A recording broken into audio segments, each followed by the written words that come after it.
মালদা জেলা মৎস্য দপ্তরের উদ্যোগে এবং জেলা প্রশাসন, জেলা পরিষদ, মানিকচক ব্লক প্রশাসন ও পঞ্চায়েত এবং মানিকচক পঞ্চায়েত সমিতির সহযোগিতায় পশ্চিমবঙ্গ সরকারের মিশ্র মৎস্য চাষ প্রকল্পে মানিকচক ব্লকের মা দুর্গা ফিশ প্রোটেকশন গ্রুপকে ৩৬০০ রুই কাতলা মৃগেল মাছের চারাপোনা সহ চুন, ওষুধ, মাছ চাষের বিভিন্ন সামগ্রী তুলে দেওয়া হয়। উপস্থিত ছিলেন মানিকচক পঞ্চায়েত সমিতির মৎস্য কর্মাধ্যক্ষ নূরজাহান খাতুন, মানিকচক ব্লকের মৎস্য আধিকারিক স্নিগ্ধা কর্মকার সহ স্থানীয়রা। জানা যায়, পশ্চিমবঙ্গের মুখ্যমন্ত্রী মমতা বন্দ্যোপাধ্যায়ের উদ্যোগে বেকার যুবকদের মৎস্য চাষে উৎসাহিত করতে পাশাপাশি তাদের স্বাবলম্বী করার লক্ষ্যে এই উদ্যোগ। এ বিষয়ে মানিকচক পঞ্চায়েত সমিতির মৎস্য কর্মাধ্যক্ষ নূরজাহান খাতুন জানান, জেলা মৎস্য দপ্তরের উদ্যোগে এই প্রথম মানিকচক ব্লকের ফিশ প্রোটেকশন গ্রুপকে মাছের চারাপোনা সহ মাছ চাষের সামগ্রী প্রদান করা হয়েছে। এতে বেকার যুবকেরা মাছ চাষে উৎসাহিত হবে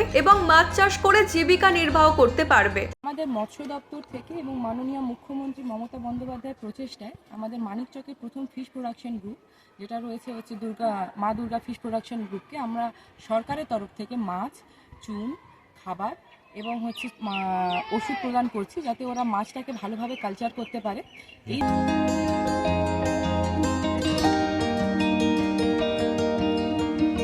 মালদা থেকে বলাই পোদ্দারের রিপোর্ট, ইউ বাংলা টিভি।